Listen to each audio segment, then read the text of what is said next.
a couple years since I've loved like this. Living in the dark, but a light exists in your eyes. In your eyes.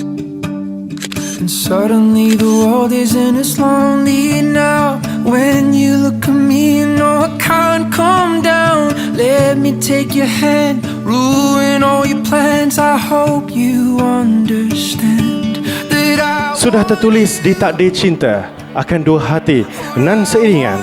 Sudah terlukis di hati dan di kata akan dua sejoli nan sebadan. Terimalah pasangan Raja Sehari yang diraikan Mariah Munirah dan Muhammad Azri menuju ke Peterana Cinta Persada Pelaminan. And when I wake up, you're the first thing I need.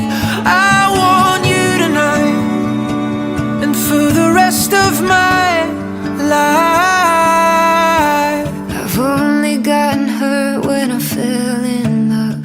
Got a couple scars but you stitched them. Akhirnya Allah satukan Mariah dan Azri dalam ikatan suci. Bukan sekadar saling cinta mencintai, tapi saling untuk menjaga, menguatkan dan memimpin ke arah menuju redha Allah.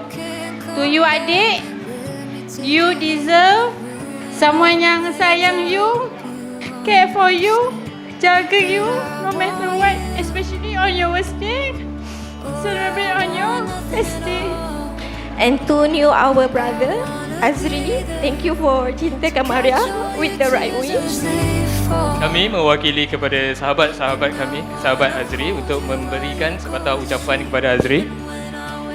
Azri, engkau bukan sekadar sahabat biasa. Engkau tempat aku berkongsi bercerita, tempat aku minta nasihat bila hidup ini terasa sepi.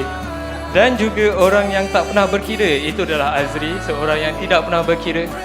Baik hati, pemurah, penyayang, pemaaf, caring, loving.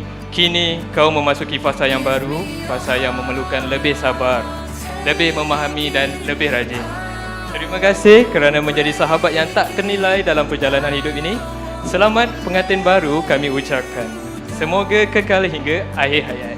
Selamat pengantin baru.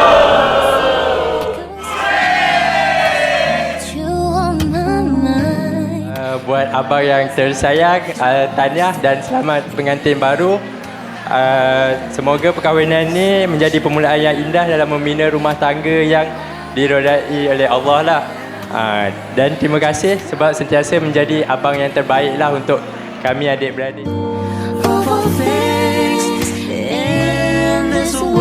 Memori yang kami ingat tentang Mariah adalah dia seperti sunshine untuk kita orang. Bila ingat Mariah, mesti ingat gelak ketawa Mariah.